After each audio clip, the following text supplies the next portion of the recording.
வணக்கம் நேயர்களே, AKC group YouTube சேனலுக்கு உங்களை அன்புடன் வரவேற்கிறோம். 3/9/2020க்கான சோளம், கம்பு, ராகி மற்றும் திணை விலை நிலவரத்தை பார்க்கலாம். தினசரி விலை நிலவரத்தை தெரிந்து கொள்ள இந்த சேனலை சப்ஸ்கிரைப் பண்ணி பெல் பட்டனை ப்ரெஸ் பண்ணிக்கோங்க.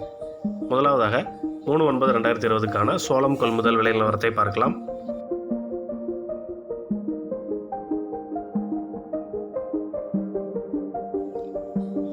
திருமங்கலம் சிவப்பு சோளம் குறைந்தபட்சமாக ₹28.50 அதிகபட்சமாக ₹29.50 கொள்முதலாயிருக்கிறது.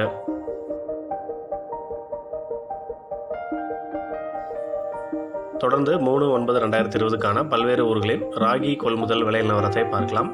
தினசரி விலை நிலவரத்தை தெரிந்து கொள்ள இந்த சேனலை சப்ஸ்கிரைப் பண்ணி பெல் பட்டனை ப்ரெஸ் பண்ணிக்கோங்க.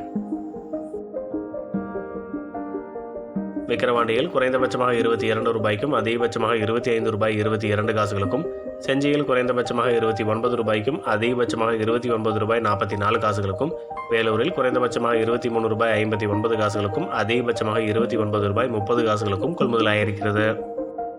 உளுந்தூர்பேட்டையில் குறைந்தபட்சமாக ₹12.69 அதிகபட்சமாக ₹19.79 திண்டிவனத்தில் குறைந்தபட்சமாக ₹19.69 அதிகபட்சமாக ₹22.99 தியாகதுர்கத்தில் அதிகபட்சமாக ₹22.19 கொள்முதலாயிருக்கிறது. கள்ளக்குறிச்சியில் அதிகபட்சமாக ₹23.69 மணலூர்பேட்டையில் அதிகபட்சமாக ₹18.65 கொள்முதலாயிருக்கிறது.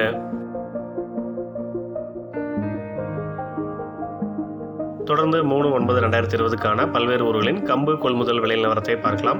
தினசரி விலை நிலவரத்தை தெரிந்து கொள்ள இந்த சேனலை சப்ஸ்கிரைப் பண்ணி பெல் பட்டனை ப்ரெஸ் பண்ணிக்கோங்க. விழுப்புரத்தில் குறைந்தபட்சமாக ₹13.05 அதிகபட்சமாக ₹20.09 செஞ்சியில் குறைந்தபட்சமாக ₹10.86 அதிகபட்சமாக ₹18.69 விக்கிரவாண்டியில் குறைந்தபட்சமாக ₹12.40 அதிகபட்சமாக ₹13.60 கொள்முதலாயிருக்கிறது. திண்டிவனத்தில் குறைந்தபட்சமாக ₹12.60 அதிகபட்சமாக ₹18.60 கள்ளக்குறிச்சியில் அதிகபட்சமாக ₹13.99 மணலூர்பேட்டை ஹைபிரிட் அதிகபட்சமாக ₹16.39 கொள்முதலாயிருக்கிறது. தொடர்ந்து 3/9/2020க்கான பல்வேறு ஊர்களின் திணை கொள்முதல் விலை நிலவரத்தை பார்க்கலாம். தினசரி விலை நிலவரத்தை தெரிந்து கொள்ள இந்த சேனலை சப்ஸ்கிரைப் பண்ணி பெல் பட்டனை ப்ரெஸ் பண்ணிக்கோங்க. திண்டிவனத்தில் குறைந்தபட்சமாக ₹18.32 அதிகபட்சமாக ₹28.89 விக்கிரவாண்டியில் குறைந்தபட்சமாக ₹23.31 அதிகபட்சமாக ₹26.90 செஞ்சியில் குறைந்தபட்சமாக ₹21.88 அதிகபட்சமாக ₹21.90 கொள்முதலாயிருக்கிறது. தொடர்ந்து இது போன்ற பல்வேறு வேளாண் விளைபொருட்களின் தினசரி சந்தை நிலவரங்களை தெரிந்து கொள்ள இந்த சேனலை சப்ஸ்கிரைப் பண்ணி பெல் பட்டனை ப்ரெஸ் பண்ணிக்கோங்க. இந்த வீடியோ உங்களுக்கு பயனுள்ளதாக இருந்ததுன்னா லைக் பண்ணுங்கள், ஷேர் பண்ணுங்கள். உங்களோட கருத்துக்களை தவறாமல் கமெண்ட் பண்ணுங்கள். நன்றி, வணக்கம்.